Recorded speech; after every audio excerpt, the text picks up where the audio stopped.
Muy buenas noches y bienvenidos al debate en Popular Televisión.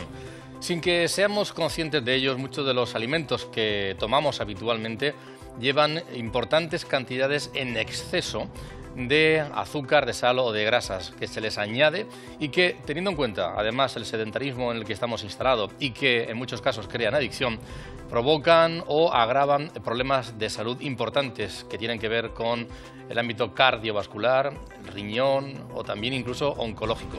El Ministerio de Salud acaba de llegar a un acuerdo con la industria alimentaria para reducir en determinadas cantidades, determinados porcentajes, esos excesos en los alimentos que tenemos habitualmente en cualquier supermercado, que tenemos al abrir el frigorífico muchísimos de ellos, o que incluso están en las máquinas expendedoras o en el catering de los colegios o de los hospitales. ¿No creen ustedes que es que son determinados alimentos muy concretos y que además de poco consumo? En absoluto. Vamos a analizar durante el programa de hoy por qué esas componentes, por qué la sal, el azúcar o las grasas son tan nocivos en cantidades altas, son tan nocivos. ¿Hasta qué punto esas reducciones que se han comprometido a llevar a cabo pueden ser beneficiosas y, en cualquier caso, ofrecerles hábitos de vida saludable que tienen que ver con la nutrición, pero también que tienen que ver con la actividad física y en todas las fases de la vida? Lo vamos a hacer con tres invitados que yo les presento a continuación. Está con nosotros Juan Madrid, es endocrino en la Rixaca, en el Hospital de Rixaca. Bienvenido, Juan. Hola. Un placer contar contigo. Nos acompaña también Juana Morillas, ella es farmacéutica. Bienvenida, Juana. Muchas gracias. Bienvenida. Y nos acompaña Raquel Vaquero, que es licenciada en Actividad Física y Deporte. Bienvenida. Buenos días. Y además hay que tener en cuenta que los tres son docentes, son personas que están dedicados también a la docencia en esta universidad donde hacemos el programa, la Universidad Católica de San Antonio de Murcia. Y por tanto el ámbito de la divulgación además lo tienen muy asumido y están muy comprometidos con ello. Además este programa lo hacemos un día después de que se celebrara ayer el nombramiento doctor honoris causa de Rafael Matesán, que es el creador, el fundador de la Organización Nacional de Trasplantes, y con tal motivo estuvieron aquí una serie de profesionales del ámbito de la sanidad francamente reconocidísimos a nivel nacional e internacional. Y es un lujo también poder contar en este programa con sus opiniones, sus reflexiones sobre determinadas cuestiones nocivas para nuestra salud, que convivimos con ellas seguramente sin darle demasiada importancia, y consejos también para mejorarla. Lo vamos a ir abordando durante el programa de esta noche. En cualquier caso, tal y como les decía, es el Ministerio de Sanidad el que acaba de firmar hace tan solo unos días un convenio, el Plan de Colaboración para la Mejora de la Composición de los Alimentos, que llega hasta 2020, con la industria alimentaria. Y en los próximos 3 años lo que pretende es que el 10% del contenido en sal, azúcar y grasas se reduzca en 3.500 productos. En concreto, se va a reducir un 10% los azúcares añadidos de los productos lácteos, derivados cárnicos, néctares de fruta, salsas, bebidas refrescantes, lima limón, cereales de desayuno infantil y chocolateados. Un 18% de la mayonesa y un 5% de la bollería y pastelería, galletas, helados infantiles a base de agua, pan especial envasada y salsa fina o ketchup. En cuanto a la sal, se va a reducir un 16% en los derivados cárnicos y en la mayonesa, un 10% en los aperitivos salados, platos preparados y tomate frito, un 13,8% en patatas fritas, un 6,7% en cremas y verduras y un 5% en salsa fina o ketchup. Las grasas saturadas se reducirán un 10% en los aperitivos salados y nuggets y un 5% en galletas, bollería y repostería, un 5% en los derivados cárnicos. El plan, además, abarca también empresas de catering, por lo que los menús ofrecidos en los colegios y en los hospitales serán más saludables, ya que aumentarán los platos cocinados a la plancha, se priorizarán las carnes magras frente a otras, se reducirán los productos precocinados o fritos y se ofrecerán más legumbres, pescados, verduras y frutas de temporada. Respecto a los establecimientos, el acuerdo establece medidas como reducir un 50% el contenido de azúcar en sobres monodosis y un 33% de sal en los de sal. Son medidas, algunas de ellas, que se van a poner en marcha de inmediato y durante estos próximos años. Yo no sé si a nuestros invitados, para empezar, ¿por qué se pone el foco en el azúcar, la sal y las grasas? ¿Por qué, Juan? en esos productos. Luego veremos si eso es mucho, es poco, qué puede conllevar para la salud, pero ¿por qué el foco en esos tres componentes? Bueno, porque en los alimentos elaborados industrialmente o ultraprocesados, los componentes que se ha visto que son más perjudiciales para la salud, pues son precisamente eso: el exceso de azúcar, el exceso de sal y el exceso de grasas saturadas. No hace mención, por ejemplo, ahí a las grasas trans, que es un tipo de grasas que son especialmente perjudiciales para la salud, puesto que favorecen el desarrollo de hipertensión, de enfermedades cardiovasculares y de cáncer. Y me llama mucho la atención que no hagan la más mínima mención a ese apartado, cuando además hay países como Finlandia, por ejemplo, que no deja importar ningún alimento que tenga más del 2% de grasas trans. Y en España no es ni obligatorio poner en la etiqueta de información nutricional si un alimento lleva grasas trans o no. Entonces, a mí me parece que se ha puesto foco en los componentes, digamos, más perjudiciales, hecha la obviedad de la salvedad de que no han puesto las grasas trans. Pero lo que habría que decir es que digamos que la música suena bien, pero luego tendremos que profundizar si esto va a ser efectivo o no va a ser efectivo. Juana. Totalmente de acuerdo, no podía ser de otra forma. Pero yo creo que este plan de mejora que plantea el Ministerio a través de la Ecossan a la industria alimentaria y al sector de la distribución y de la restauración, yo creo que lo que hace es responder a la preocupación que hay a nivel de la Organización Mundial de la Salud sobre los dos grandes temas que más nos preocupan, que es la obesidad y la longevidad. Y es que a medida que vivimos más años, pues tenemos mayor presencia de lo que se llaman las enfermedades crónicas. Y entre ellas, pues tenemos diabetes, tenemos procesos oncológicos y tenemos enfermedades cardiovasculares. Y cuando uno busca en nutrición dónde están los agentes causales que promocionan esa diabetes, ese cáncer, esa enfermedad cardiovascular y esa obesidad, pues tenemos como máximos culpables a la sal con el problema de la hipertensión y su relación con la cardiovascular, a la sal también como origen causal del cáncer gástrico, a los azúcares por el exceso calórico que conllevan a la obesidad, porque ese exceso en azúcares, esta mañana se lo explicaba a mis alumnos de nutrición, tienen la facilidad de convertirse en grasa. Entonces, el que no toma nada de grasa en la dieta y no entiende por qué está gordito, pues es porque el exceso de azúcar que toma lo transforma en grasa en su organismo y al final es un obeso de grasa que ha sintetizado él. Y junto a esos azúcares y a esa sal tenemos la grasa saturada, que pues se sabe que es otro factor, junto a las terribles grasas trans, que desencadena el problema cardiovascular. Si nosotros somos capaces de atajar enfermedades crónicas y obesidad con esos tres tipos de nutrientes, pues estaríamos yendo al origen. ¿Que van a ser más eficaces o no? Todo lo dirá el tiempo, porque tenemos también ya puntos positivos para pensar que unos planes que se iniciaron en el 2005 con, quiero hablar sin equivocarme de fechas, sí, con la estrategia NAO que se inició en el 2005 y parecía que iba a ser la solución a todos nuestros males. Y pasaban los años y no veíamos resultados. Y yo tengo que recordar que en 2010 me invitaron a un congreso internacional de obesidad en Argentina y me preguntaron, me reuní con el Ministerio de Sanidad en Argentina y me preguntaron que qué pasaba con los resultados de nuestra estrategia NAOS. Y tristemente en el 2010 no teníamos todavía buenos resultados. Qué mala suerte tuve porque en el 2011 empezaron a aparecer disminuciones ya significativas en los porcentajes de obesidad infantil y adolescente. Luego, algo que se inició en el 2005 y que en el 2010 no había dado resultados, pero desde el 2011 al 14 y en adelante estamos viendo ya cómo disminuye el porcentaje de obesidad. En cualquier caso, Raquel, alguien puede pensar, bueno, pero si comemos azúcar en exceso, tomamos sal en exceso o grasa en exceso, pues luego hacemos un poco de deporte y lo corregimos.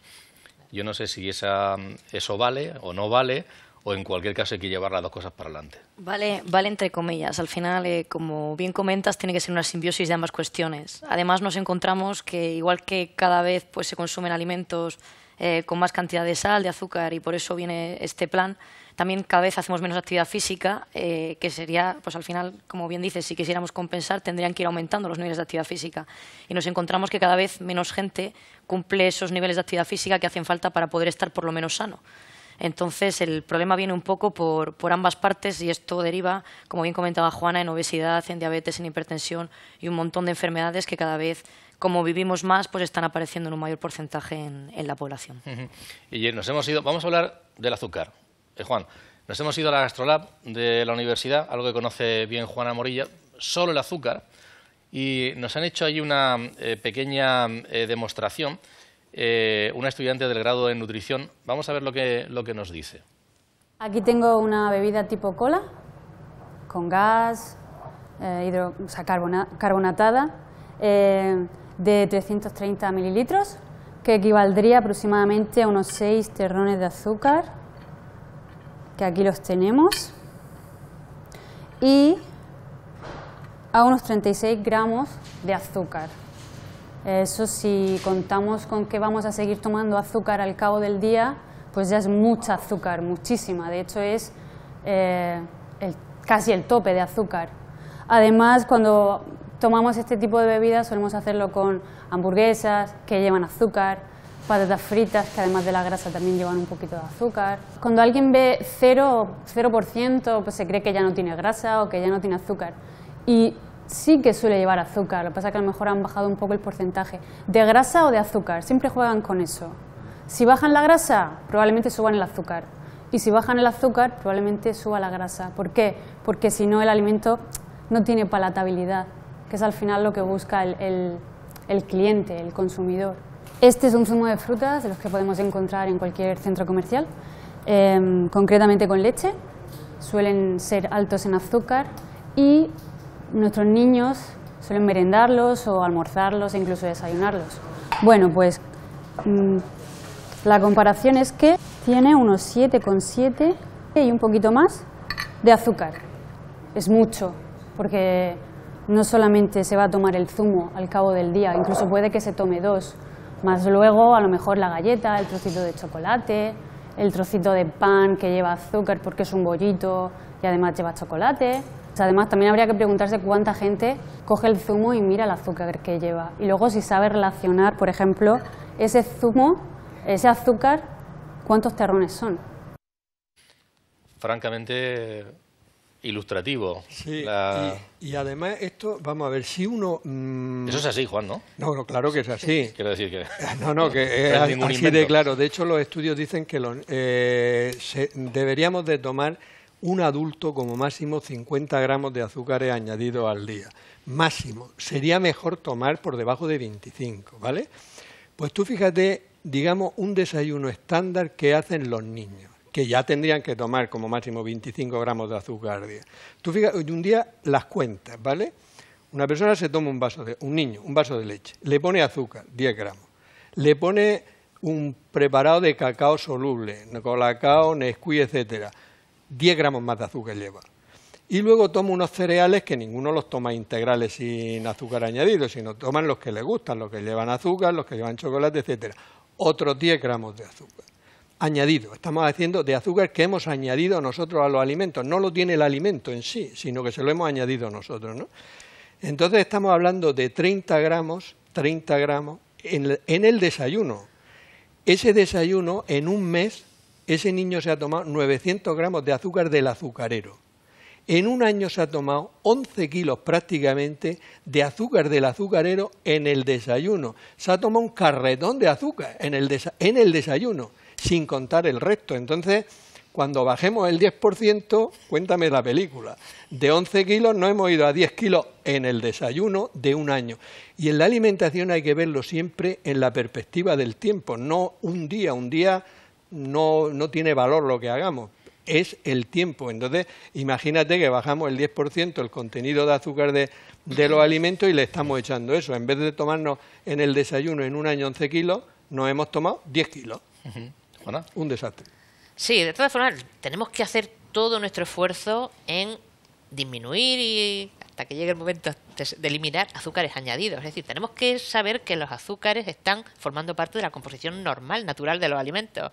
Que un grano de uva, que un plátano, que un melocotón, que los alimentos naturales tienen su azúcar.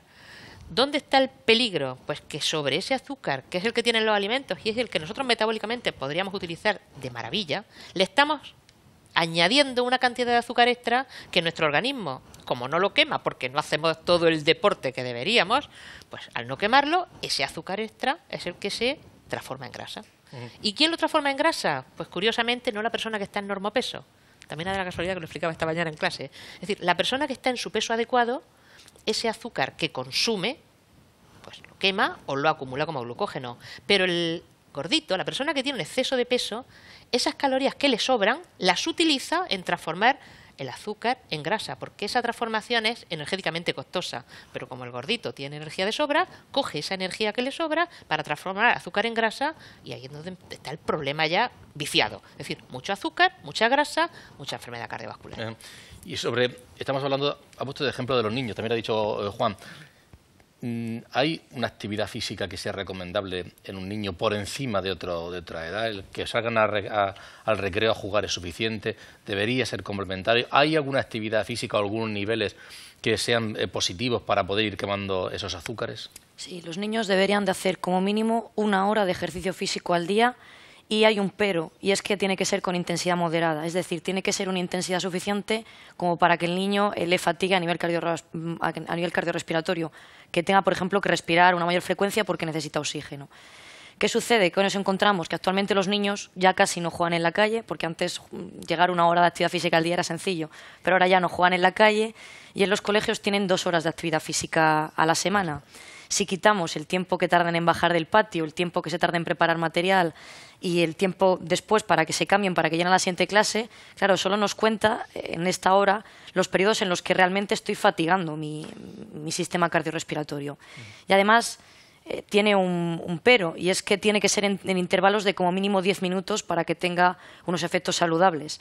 Entonces nos encontramos que realmente el tiempo físico efectivo de los niños es muy pequeño actualmente, hasta tal punto que hace poco sacaron un estudio analizando la actividad física de los niños y adolescentes de Europa, y se encontró que el 80% de los niños y adolescentes no cumplían estas condiciones mínimas de 1 hora al día. O sea que el problema está ahí y es bastante monumental.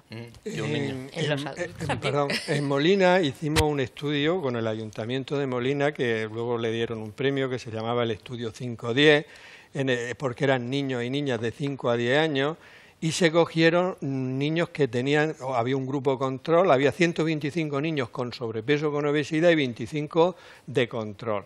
Bueno, 3 horas de ejercicio semanal, con monitores, con de intensidad moderada, etcétera, etcétera, y eso se hizo a principio de curso. Se le hicieron unos análisis de sangre, peso, talla, índice, etcétera, ecografía de las carótidas y ecografía del hígado, ¿vale?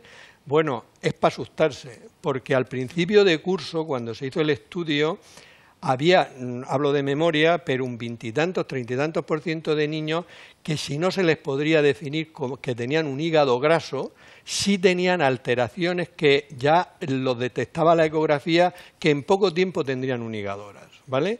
Bueno, pues simplemente haciendo ejercicio, en mayo, eso se hizo en octubre en la primera toma, y en mayo se volvió a hacer otra ecografía de las carótidas y del hígado. Bueno, por supuesto, la mayoría habían perdido peso, muchos de obesidad habían pasado a sobrepeso, muchos de sobrepeso a normalidad en el peso, y la ecografía le mejoró espectacularmente.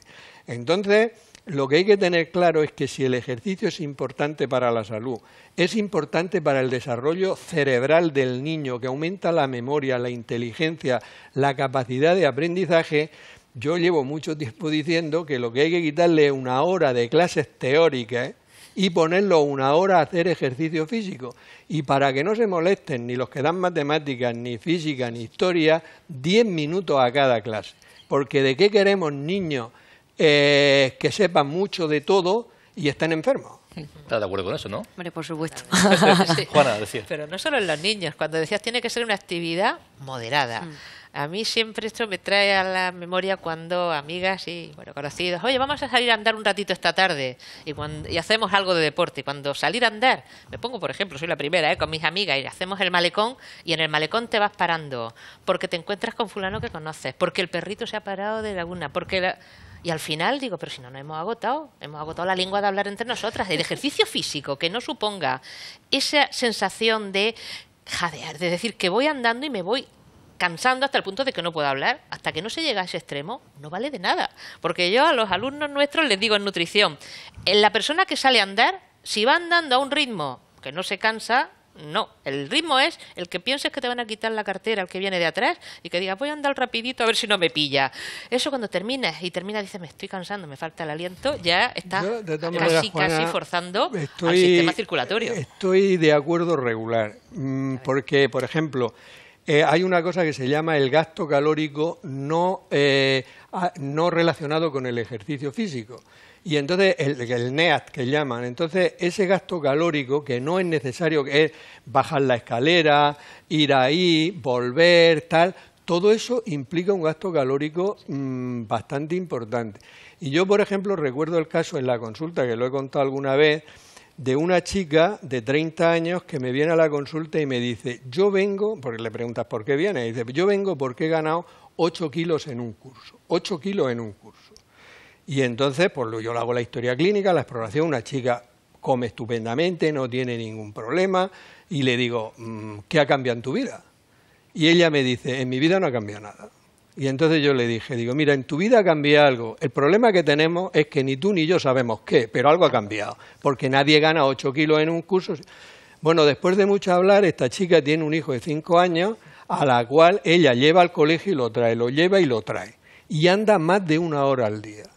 Ese curso lo que le había pasado es que se había comprado un coche y había dejado de andar 1 hora al día, pero que la hacía, hombre, me imagino que con el niño tirando y tal, pues haría su ejercicio, pero que esa hora de andar, realmente, 1 hora de andar de media puede gastar como 250 calorías. En 10 días son 2.500 y en un mes son 7.500. ¿Eso que tiene que ver por edades? Estamos hablando en cualquier caso. Es que hemos hablado de niños antes. Y ahora estamos mezclando un poquito de edades. Los requisitos cuando somos adultos son un poco menos exigentes. Cuando somos adultos se pide que se haga actividad como mínimo 150 minutos a la semana. Esto supondría, por ejemplo, hacer media hora los 5 días de la semana. O, en caso de que el ejercicio sea muy extenuante, valdría con 75 minutos. Pero bueno, para una población normal hablaríamos de 150 minutos a actividad vigorosa. Y creo que es necesario matizar 2 cuestiones. Una cosa es conseguir mantener el estado de salud actual que tengo y otra cosa es mejorar mi estado de salud. Para mejorar mi estado de salud necesito producir alteraciones o producir mejoras en el sistema cardiorrespiratorio. Y para ello, como decía Juana, pues no sirve, esto es muy típico, gente que dice, no, es que yo salgo de compras y han dado 1 hora y media o 2 horas yendo de compras. Sí, pero es que si me voy parando cada minuto y medio viendo un escaparate, no estoy consiguiendo este nivel de adaptaciones que consigo a nivel cardiorrespiratorio. Que es cierto que estoy provocando un gasto metabólico mejor que estar sentado, por supuesto. Pero lo ideal sería por lo menos enlazar tramos de 10 minutos para poder obtener mayores beneficios, puesto que bueno, pues la intención es intentar mejorar la salud. Hemos hablado antes de azúcar, pero no dejen ustedes, no pierdan de vista lo que le vamos a enseñar sobre la sal. Esta es la cantidad de sal recomendada diaria para un adulto, que son 5 gramos. Aquí tenemos una serie de alimentos como mayonesa, ketchup, empanado, 2 rosquillas de pan y tomate frito. Con todos estos alimentos tenemos más o menos la mitad de la ingesta recomendada de sal, que serían unos 2 gramos y medio. Y tenemos el ketchup, que además de sal, como veis, también lleva un tarrón de azúcar. Se suele consumir más, sobre todo los niños, el ketchup es un reclamo muy fácil a la hora de comer unas patatas o comer un trozo de carne, incluso un trozo de pescado, a lo mejor les cuesta más. Quizá hasta la verdura, para engañarles un poco, pues a lo mejor, venga, te pongo un poco de ketchup, y ese poco de ketchup día tras día, pues al final es azúcar y es sal. Recomendar la mayonesa y el ketchup como diario, no, y menos en niños, porque vas fijando hábitos, patrones alimentarios. Consumo ocasional, y yo pues como mucho 1 cucharada, no 2 ni 3, y si es media mejor. Juan, ¿por qué puede ser malo para el organismo la sal, el exceso de sal? Bueno, ¿A qué nivel? Juana lo ha comentado antes muy bien, pues porque favorece el desarrollo de hipertensión, favorece también el desarrollo de determinados tipos de cánceres, que ya Juana ha dicho muy bien, el cáncer de estómago, etcétera. Y eso serían claro, si favorecen la hipertensión y cuidado, y problemas renales, muy importante. O sea que fíjate que te está favoreciendo la hipertensión, te está porque el sodio La sal todos sabemos que es cloruro sódico y el sodio en la sangre tiene unos niveles muy precisos, entre 135 y 145 mini equivalentes litro. Entonces, si nosotros tomamos mucha sal, como no puede aumentar de ese nivel porque es muy perjudicial, lo tenemos que eliminar por el riñón. Y al eliminarlo por el riñón, forzamos al riñón y estamos haciendo que un órgano trabaje en exceso. Si trabaja en exceso, pues lógicamente con el paso de los años se cansará antes y tendremos problemas renales, que los nefrólogos infantiles ya están llamando mucho la atención, ¿vale? Entonces, fíjate, si te favorece la hipertensión y eso lleva a problemas cardiovasculares, problemas renales y algún tipo de cáncer, pues está claro que es muy, muy perjudicial. En cualquier caso, Juana, los alimentos que vemos en las máquinas expendedoras y los precocinados en 1000 sitios, determinados aditivos, determinados complementos sí o sí al parecer tienen que llevarlos, los conservantes tienen que llevarlo.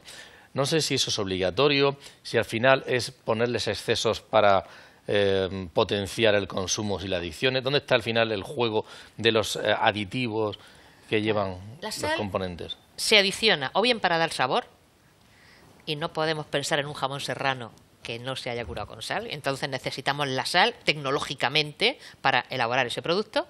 Y las patatas fritas sin sal están fatal. Las patatas fritas sin sal, pero además es que tenemos la sal también como aditivo para dar propiedades reológicas, para dar textura.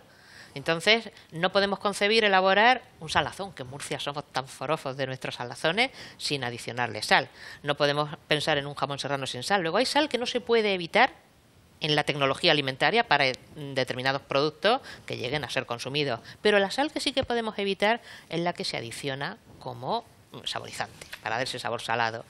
Pero no nos preocupa tanto a la hora de disminuir el consumo de sal, esa sal que añadimos nosotros voluntariamente a la ensalada o al filete. Nos preocupa la sal oculta, la sal que va en el pan, la sal que va en las salsas. En el 2008, estaba leyendo, porque no quiero equivocarme, a través también de la Ecosam, se desarrolló un plan que se llamó así, Plan de Reducción del Consumo de Sal. En ese plan, lo primero que se hizo fue valorar en la población española cómo estaba el consumo de sal. Y más que hacerlo por encuestas dietéticas, que a veces nos llevan a muchos errores, se analizó en la orina de esos españoles. Y además yo participé de este estudio, invitada por la doctora Rosa Ortega de la Complutense, que fue la directora. Y vimos que se eliminaba a través de la orina una cantidad de sodio que nos decía que estábamos ingiriendo diariamente el doble de la sal recomendada. Luego el español está consumiendo de media 10 gramos de sal. Eso siendo buenos, ¿eh? Aquí en Murcia me atrevo a decir que los estudios que hemos hecho, de 12 a 15 gramos de sal diarios, sobre los 5 que deberíamos de consumir. Bien, pues después de saber eso, lo que se hizo fue, pues de nuevo, un plan de mejora. Y en ese caso se cogió a los panaderos y a las industrias que elaboran ese pan congelado, las masas congeladas, y se les buscó el compromiso de reducir la cantidad de sal en pan y en masas congeladas. Compromiso que la cifra es llamativa, porque entonces se añadía por cada kilo de harina 22 gramos de sal para elaborar el pan. Y el compromiso fue decir, vamos a bajar por cada kilo de harina de 22 a 18 gramos. De golpe no podíamos hacerlo, porque si ahora mismo nosotros que estamos acostumbrados a comer ese pan con esa cantidad de sal, mañana nos quitan 4 gramos de sal por kilo, decimos, comprarlo. Ese pan no me gusta. Y me voy a quien me lo hace.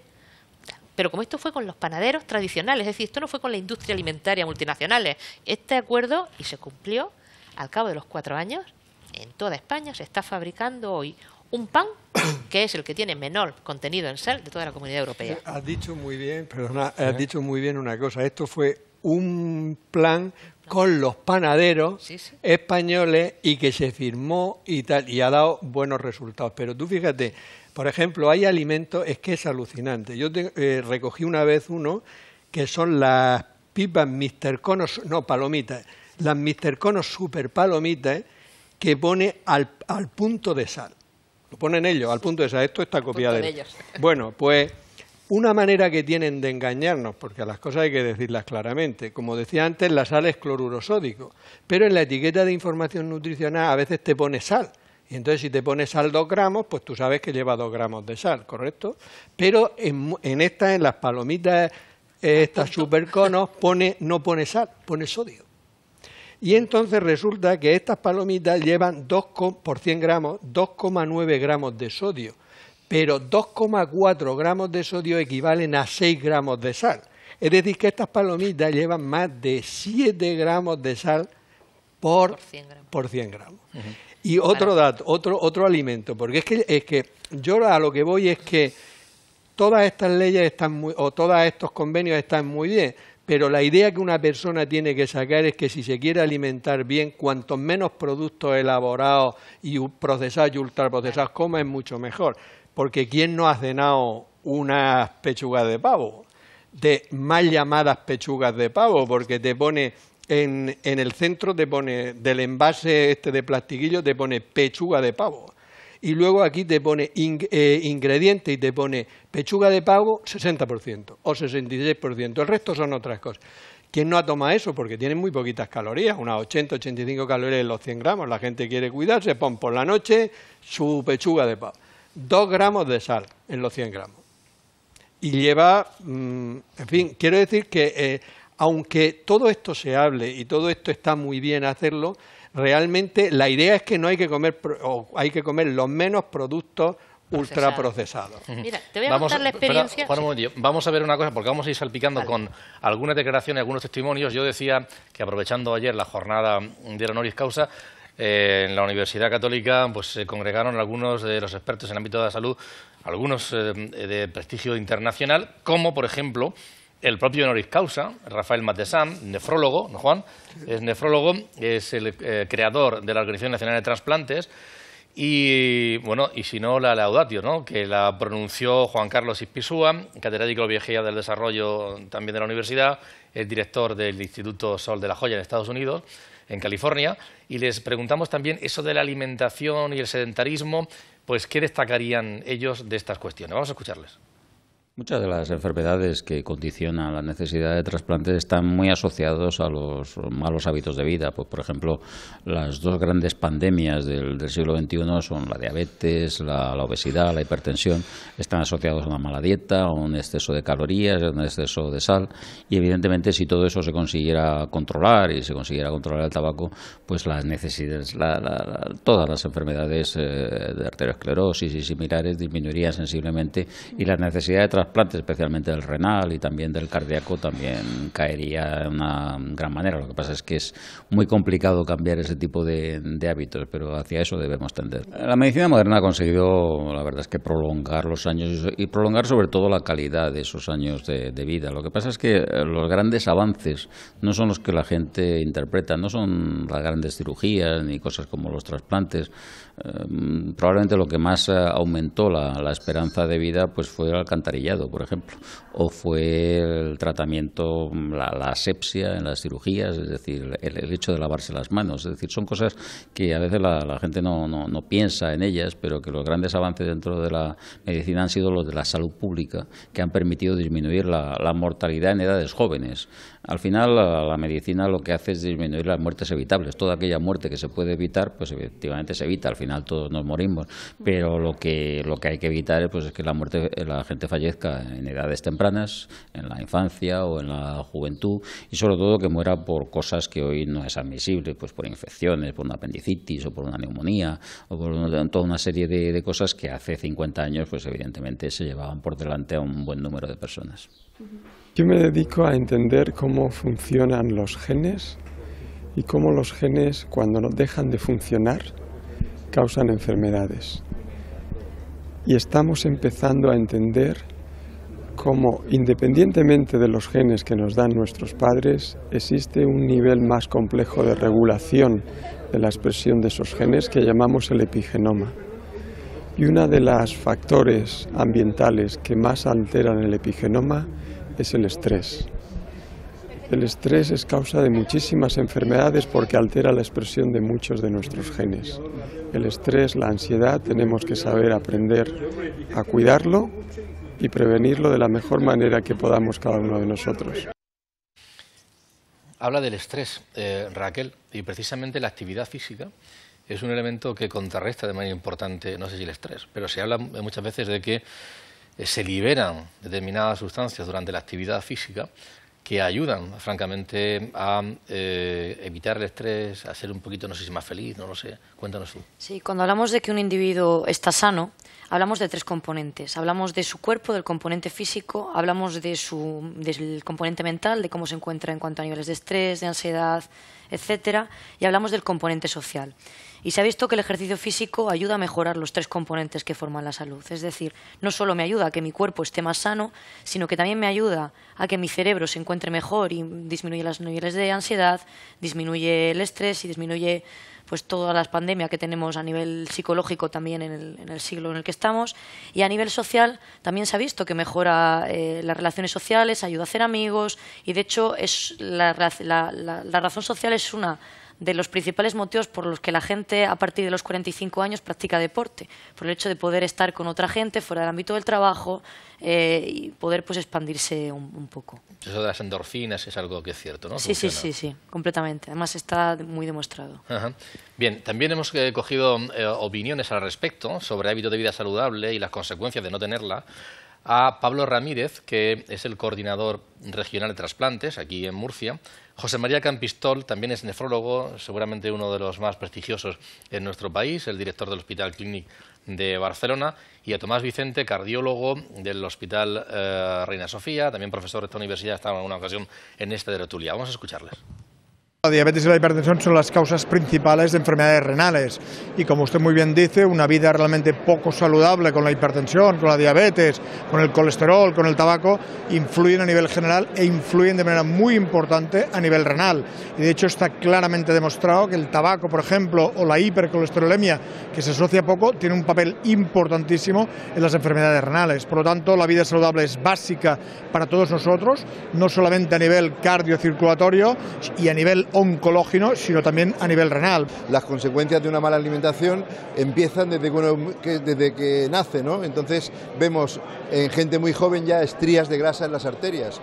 Entonces esto se hace completamente necesario. Además, hablando de la suma de grasas, azúcares, sal, eso es un compendio, es un cóctel maligno para las arterias y para el corazón. Me parece algo fundamental. Por supuesto, los factores dietéticos y de malnutrición son factores que aumentan el riesgo de progresión de las enfermedades. Entonces es muy importante dentro de todas las enfermedades, por ejemplo en el área hepatológico, aparte de la prevención de los riesgos del alcohol, de la epidemiología del virus B y del virus C, sobre todo, es muy importante los hábitos saludables para prevenir la aparición y el desarrollo progresivo y gravedad de las enfermedades crónicas que finalmente puedan acabar en la necesidad de un trasplante de órganos. Recuerdo que ayer fue miércoles de ceniza. Bien. ¿Qué os parece? Algunas de estas reflexiones que nos han trasladado y la necesidad de seguir abundando seguramente en todas ellas, ¿no? Pues porque sí. Información no falta. ¿Qué información tenemos? Tenemos información, pero tenemos la responsabilidad de saber hacer llegar esa información. Entonces, bueno, si todo el mundo se sabe y se tenemos que entonar habla... el mea culpa de que muchas veces los pasa? científicos o las personas que estamos trabajando en la universidad usamos unos términos en la calle o cuando hablamos en estos medios que a lo mejor no son capaces de calar Pero vamos en a ver, la población. la gente no sabe en la calle que el exceso de sal es malo. Sí. Que el exceso... Entonces, ¿por qué seguimos consumiendo? ¿Qué ocurre? Pues hay una frase que yo siempre también la comento en clase, que dijo Grande Cobian, que es uno de los padres de la nutrición en España, que decía: es difícil convencer a alguien para que cambie su forma de alimentarse, porque es más fácil convencerlo de que cambie de religión que de hábitos alimentarios. Y es que el ser humano somos un animal de costumbres. Y cuando nos han criado en una casa echándonos en la leche 3 cucharadas de azúcar todas las mañanas para irte al colegio, luego es muy difícil que con 40 años digas, me voy a tomar la leche con una cucharada. No, con esa cucharada está tan mala, la encuentras. Somos animales de costumbres y entonces nos cuesta mucho remodelarnos de nuevo a algo a lo que no estamos educados. Eso es un primer problema. Otro problema es dar prioridades en la vida. Y en la vida todos tenemos mucho trabajo y muchas ocupaciones, pero tenemos que ser conscientes de que si tu prioridad es tu salud, pues tu salud tienes que cuidarla alimentándote bien y tienes que cuidarla haciendo actividad física. Y mentalmente, pues tienes que cuidarla saliendo con amigos. Y a lo mejor está bien salir a hacer deporte con amigos o salir a picar algo con amigos y ya hacemos todo de golpe. Pero ese estrés que dice el doctor Ispizua a mí cada vez me convence más. Es decir, algo hay en la sociedad que algo hay en nuestro ambiente social, que cuando vivimos estresados todo se desajusta. Y se desajusta algo a nivel metabólico, a nivel bioquímico, y se desajusta la salud. Luego tendremos que poner el freno en el estrés y aprender a vivir de otra manera. El estrés crónico, desde luego, es una de las cosas peores que hay para la salud, junto con una alimentación inadecuada y el sedentarismo, serían los 3 factores peores que hay para la salud. De hecho, hay estudios sobre esperanza de vida, por ejemplo, en familias donde los padres tienen un hijo, a lo mejor con un retraso, una parálisis cerebral importante, y se ha visto que tienen un acortamiento en la esperanza de vida debido al estrés crónico. Es que es lógico. Pero es que se ha estudiado en qué es lo que hace el estrés crónico, y es que el estrés crónico acortan los telómeros. Dicho eso, los cromosomas tienen al final del cromosoma como una capucha que los protege para que esté todo en orden, ¿no? Entonces, cada vez que se divide la célula, se capucha, se va haciendo más pequeña, y entonces el estrés crónico los acorta muchísimo, y entonces ya el cromosoma, por decirlo de alguna manera, pues sufre alteraciones y por tanto muchas enfermedades. Y lo que ha dicho muy bien el profesor Ispizua es que es complicado para los de Murcia decir el nombre, ¿no? El apellido. Una cosa muy importante que ha dicho es lo que él hacía referencia con el concepto de epigenética. Sí. La epigenética es, nosotros tenemos unos genes, ¿vale? Pero nosotros no podemos cambiar la estructura del gen. Nosotros aquí hay un sistema eléctrico, no podemos cambiarlo. Pero nosotros con nuestro comportamiento, con nuestra vida, con nuestra alimentación, nuestro ejercicio y con el estrés, lo que hacemos es que activamos o desactivamos los genes. Eso es la epigenética. Es como si aquí nosotros no modificamos la red eléctrica, pero hay una serie de interruptores y yo le doy al interruptor y me apago, le doy y enciendo. Y eso es lo que él decía, que activa o desactiva los genes.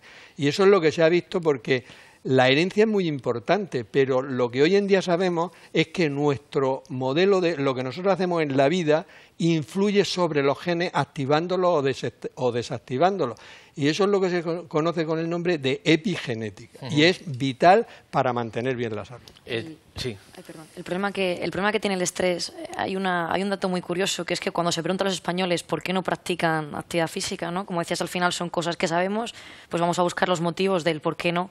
El principal motivo que dan las personas adultas es que no practican actividad física porque no tienen tiempo suficiente para poder practicarla. Y al final yo estoy con Juana en que posiblemente es un problema en el orden de prioridades, que, por ejemplo, encontramos que con personas mayores cada vez practican más actividad física. En los adultos el nivel de actividad física va disminuyendo con el paso de los años, pero en las personas de tercera edad cada vez tenemos más gente de tercera edad haciendo actividad física. ¿Por qué? Porque ya deja de ser importante no solamente cuántos años vivo, sino también qué calidad de vida voy a tener durante estos años. Y cambio mi prioridad o mi forma de ordenar mi vida para intentar buscar qué es aquello que me va a dar calidad de vida y que va a conseguir que yo me mantenga funcional y en la mayor cantidad de años posibles. Por cierto, hablando de tercera edad, siempre se ha pensado, por lo menos nos viene a la cabeza, que la actividad física de una persona de tercera edad pues es salir a caminar, ¿no? Y además, si no es muchas pendientes, sino es en llanito y tal, pues bueno, es una caminata larga. Sin embargo, hay estudios que apuntan a que la fuerza es importante. Lo que pasa es que la fuerza es para determinadas edades, 20, 30 años, 18, ¿no? Pero que la fuerza también es importante para personas mayores, sobre todo para determinados problemas de salud. ¿Es así? Sí, de hecho la Organización Mundial de la Salud, que hemos dicho antes, que decía que había que practicar, que piden a adultos practicar 5 días, matiza que en personas mayores sean 2 días de esos 5 de fuerza.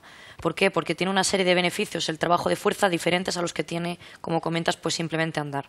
Lo que pasa es que es un trabajo de fuerza específico, no es similar al que hace una persona con 18 años y quizás ahí está el mate. Dicen que una persona dice, oye, es que no me veo practicando como practica alguien de 18 años. Es que es un trabajo de fuerza basado en fuerza-resistencia, en trabajo con poquita carga, muchas repeticiones y con un sistema de motivación diferente al que hace una persona joven. De hecho, hace poco ha publicado un compañero mío de departamento, Pablo Marcos, un artículo sobre los distintos tipos de motivación que se pueden utilizar para conseguir que una persona mayor rompa esa barrera de decir no voy a trabajar fuerza y entienda que puede ser un beneficio para su vida.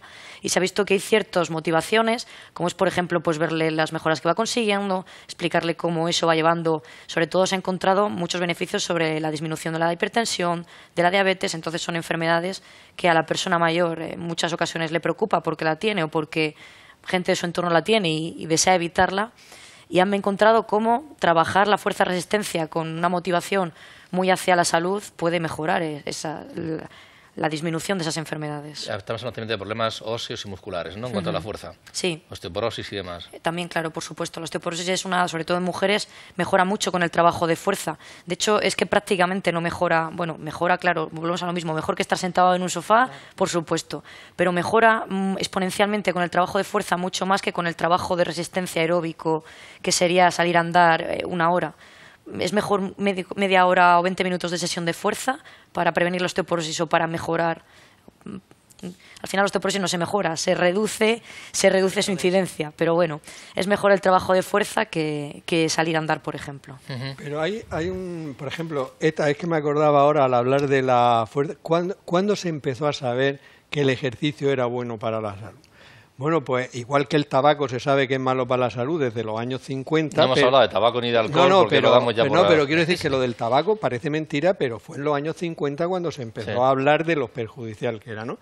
Pues el ejercicio físico se vio que era bueno para la salud porque un médico observador que los autobuses en Londres, que sabéis que tienen 2 pisos, pues él comprobó que los conductores, conforme pasaban los años, iban a cambiar la ropa y cada vez necesitaban un pantalón de talla más grande, porque iban engordando.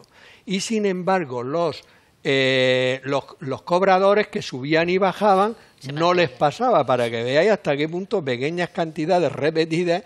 Y entonces dijo, aquí pasa algo. ¿En qué se diferencia un conductor de un cobrador? Es que el cobrador no para de moverse.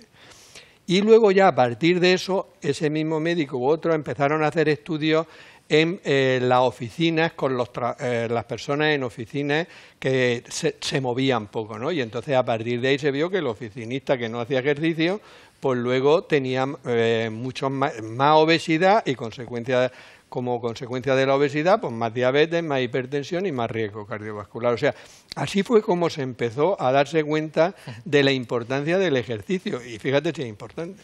El lunes, creo que fue, se celebró un acto precisamente con Juan Carlos Espisúa en el COE, organizado también con esta universidad, y ahí había unos carnets que me los traje. Y yo le voy a pedir echarle un vistazo, bueno, ya estaba antes, Raquel Vaquero, y especialmente de esos consejos, ¿qué le trasladarías tú a los espectadores? Te voy a pedir algunos de esos consejos y también a vosotros dos, pero después de escuchar a los que nos han dado precisamente estas personas que hemos visto anteriormente. A José María Campistol también hemos contado con la opinión de Pedro Guillén, traumatólogo, director de la Clínica Centro y catedrático extraordinario de traumatología del deporte aquí en esta universidad, Rafael Matesán, Tomás Vicente, Pablo Ramírez y Juan Carlos Espisúa. Fíjense ustedes qué elenco, y nos van a dar cada uno de ellos unos consejos que yo creo que sirven para todas las edades. Escúchenlos, son muy sencillos y francamente importantes. E insisto, dados por gente que pues tiene un nivel de prestigio excelente en el ámbito de la calidad de vida y de la salud. Recomendación básica: vida saludable, vida equilibrada, un poco de deporte diario con moderación, una dieta correcta, no evitar una dieta excesiva, evitar demasiadas grasas y evitar demasiado alcohol. Por lo tanto, vida saludable, dieta saludable, importantísimo a nivel global para el organismo y para poder realmente vivir muchos años con buena calidad. Una de las cosas importantes también de la comida mediterránea es que se entienda que el ejercicio es un medicamento. Y se puede prescribir, igual que tome usted aspirina para el dolor de huesos, puede decirle, haga usted este ejercicio como un medicamento, con lo cual se flexibilizan las articulaciones, los músculos quedan más tónicos y uno se siente mejor físicamente siempre. Es decir, prescribir el ejercicio como un medicamento, como si recetáramos algo así. Fundamentalmente es quedarse con hambre siempre, en toda la comida. En todas las comidas no hay que llegar a estar saciado y hacer por lo menos entre media y una hora de ejercicio al día. No hace falta que sea un ejercicio violento, simplemente caminar, pero un poco de ejercicio y una dieta que tampoco hace falta que sea extrema, desde luego está demostrado que prolongan la vida y está demostrado que previenen enfermedades. Una alimentación sana, rica en frutas, verduras, lo más variada posible, lo que es la pirámide nutricional, evitando las grasas saturadas, los azúcares muy refinados, la fruta de preferencia incluso más que en zumos, tomarla con la pulpa, mucho mejor, una naranja, una mandarina, y el ejercicio de forma regular, constante, lo que siempre decimos, al menos caminar 10.000 pasos al día, educar a los niños en el deporte, la educación, porque eso es bueno también para el corazón, desde luego. Creo que los dos puntos más importantes, yo creo que se ponen de acuerdo para prevenir todas las enfermedades, es una dieta absolutamente saludable y el ejercicio físico. Son los dos puntos realmente que influyen de manera muy importante en prevenir enfermedades crónicas a largo plazo. De mantener y de cuidar nuestros niveles de estrés. Es quizás algo tan importante para la expresión de nuestros genes que cambie su expresión y que causa enfermedades. Me atrevería a decir, incluso más importante que la actividad física.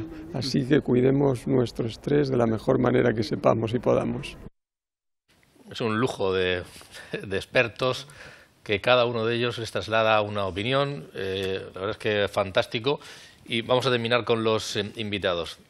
Sobre esa tarjeta, ¿qué te ha llamado la atención? Sí, mira, al final el deportista de élite, que es para lo que va enfocado esto, es como un coche al que hay que tener en buen estado para que funcione bien.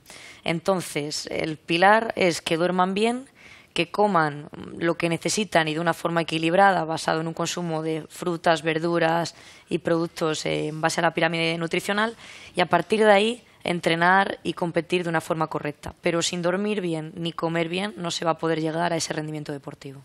Juan.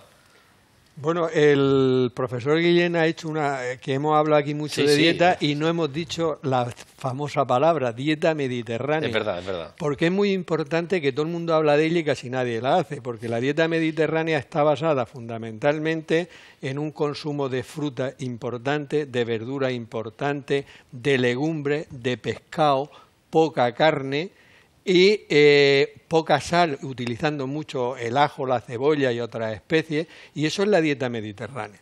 Y enlazando con el principio del programa, en la dieta mediterránea no está todo eso que va lleno en sobrecicos, con plástico y con todo eso, donde le han metido un montón de cosas, y una persona puede tener un peso normal, pero si es con esa dieta occidentalizada, pero no en la mediterránea, no tendrá buena salud. Juana. Yo me quedo con la necesidad que tenemos de formar todavía nuestra sociedad. Y es que cuando una persona tiene una enfermedad, no tiene ninguna duda que tiene que recurrir a un médico. Cuando una persona tiene necesidad de hacer una actividad física, ya más, pero todavía me sigue dando mucha envidia cuando te oigo hablar y decir es que tiene que hacer un ejercicio de resistencia, un ejercicio de fuerza. ¿Por qué? Porque nos ponemos a andar o nos vamos a un gimnasio y no sabemos ni lo que estamos haciendo, si estamos nadando bien o mal. Y entonces la necesidad de que un profesional de la actividad física dirija a nuestra población. Y por supuesto a la hora de alimentarnos, es decir, porque comamos todos los días no es que sepamos cada uno lo que tenemos que comer, la necesidad de incluir en nuestro profesional sanitario la figura del nutricionista. Porque una persona que quiere cuidarse comiendo bien no es simplemente decir, bueno, pues voy a comer ya más fruta o voy a comer menos sal, voy a cogerme a un profesional que me siente en la consulta, igual que el médico me da unas pautas de qué tengo que hacer y a qué dosis y en qué horarios, que el nutricionista me diga, te voy a enseñar a comer bien, pero necesitas que yo te guíe, porque hacer una dieta no es decir simplemente voy a comer menos. Juana, hablando precisamente de educación, hay un proyecto bonito que querías apuntar algo. Hay un proyecto precioso en el que nos hemos incorporado, porque ya estaba en marcha. Es un proyecto de una ONG que trabaja aquí en Murcia, que se llama Cirugía Solidaria. Sí.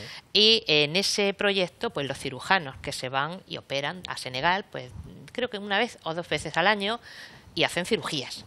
Pero en esas intervenciones de cirugía se dieron cuenta que algunos de los pacientes que les llegaban con algún tipo de dolor para ser operados, pues en el triaje se daban cuenta que no eran personas que necesitasen ninguna cirugía. Y observaron que había un porcentaje elevadísimo de hipertensos. De hipertensos en personas que viven en Senegal muy delgadas, malnutridas. Y claro, relacionamos siempre la hipertensión con la obesidad, con el problema de un exceso de peso. Y nos buscaron al departamento y nos dijeron, necesitamos de vuestra mano como nutricionistas, porque yo soy farmacéutica pero llevo 30 años trabajando en nutrición. Entonces nos dijeron, porque tenemos un problema al que tenemos que atajar. No son personas a las que vamos a operar, pero sí nos preocupa tratarlas. ¿Dónde estaba el problema? Y estamos incluso haciendo encuestas de valoración nutricional de lo que come aquella gente. Estamos en esos momentos ahora mismo de evaluación, pero sin indagar mucho hemos visto que hacen un disparate occidental, y es que en lugar de consumir sus caldos con aquellas recetas ancestrales que ellos utilizan, en lugar de utilizar para el caldo su verdura cocida y comerse la verdura, le echan pastillas de caldo. Pastillas de nuestro famoso caldo, no quiero dar marcas comerciales, pero todos sabemos de lo que estoy hablando. Totalmente. Pastillas en una proporción exageradísima. Tanto es así que yo quiero recordar, al haber visto el prospecto de estas pastillas, que es una pastilla, pues no sé si por 1 litro o por 2 litros de agua o algo así. Tengamos en cuenta que son sociedades poligámicas, es decir, donde el varón está casado con 7 u 8 mujeres y con cada una tiene 3, 4, 5 hijos. Es decir, se hacen ollas de comida para 30 personas perfectamente en esa familia. Por cada miembro que va a comer ese día se echa una pastilla de caldo. De manera que son ollas de caldo con sus cereales correspondientes, con una cantidad de sal muy, muy disparatada, que genera al final que esas personas estén sufriendo de hipertensión, siendo personas malnutridas a nivel proteico, siendo personas malnutridas a nivel calórico, pero siendo personas excesivamente delgadas, pues son hipertensas. Ahí está la figura del nutricionista, donde yo quiero llegar y terminar pues con eso, que medicina está muy interiorizado en que todos necesitamos los médicos, a los profesionales de actividad física y del deporte cada vez más, pero el nutricionista me gusta dar el paso. Por cierto, no hemos hablado de los catering de los hospitales, de los colegios. Nos queda otro programa. Se ha incorporado, lo hablaremos en otro programa, se ha incorporado un nutricionista a través de un acuerdo tuyo, ¿no? Que somos de tu ámbito, felices del Hospital de Molina, es una ¿verdad? antigua alumna nuestra del departamento. Yo, Juan, estoy totalmente a favor tuyo. Sí. Porque la mayoría de los médicos, hay que decirlo, de nutrición, es que nosotros en la carrera hemos estudiado muy poca nutrición. Claro, yo y tengo mi hijo estudiando medicina su que tiene papel es muy importante. una asignatura optativa. Oye, hablando de nutrición, toda la carrera. Fruta madura, lo has leído, ¿no? Sí. ¿Y eso por qué? La fruta madura lleva más azúcar. Es que esos Claro. son distintos. Esos son deportistas de élite. Y el deportista de élite tiene que tomar, por el ejercicio que hace, una cantidad de azúcares al día mucho mayor que la persona que no es deportista Para de élite. aportar Es que el calorías, músculo consume mucho azúcar. Por eso lo dice. En alguna franja de edad, algún consejo para terminar, especialmente las mujeres, las personas mayores, en niños, ¿qué nos dejarías? Pues que no sirve solamente, como decía Juana, con ir a andar y salir de vez en cuando. Hay que intentar que el ejercicio sea sistemático, es decir, hacer ejercicio todos los días. Si puede ser bajo la tutela de alguien que sepa cómo hacer las cosas mejor, porque no solamente es andar, es trabajo de fuerza, y en personas mayores, a partir de los 75 años, se recomienda trabajar el equilibrio para evitar caídas. Entonces, básicamente eso. Y en niños, pues dejarlos que jueguen y acompañarlos a que jueguen, que puede ser lo mejor que podemos hacer con los niños para disminuir un poco la incidencia de obesidad que tenemos actualmente. Y si además jugamos en familia, mejor, ¿no? Es mucho mejor, fenomenal. Eso los fines de semana, lo mejor que hay. Muchas gracias a Raquel Vaquero por habernos acompañado, a Juan Madrid y también a Juana Morillas por haber estado aquí con nosotros y haber trasladado algunas reflexiones sobre hábitos de vida saludable y también consejos que yo creo que nos podríamos aplicar todos, cada uno de nosotros, tanto lo que nos han dado ellos como también esas personas que han desfilado por el programa y que aprovechamos el acto celebrado ayer, como decíamos. Es todo, volveremos el próximo jueves con todos ustedes. Gracias y buenas noches.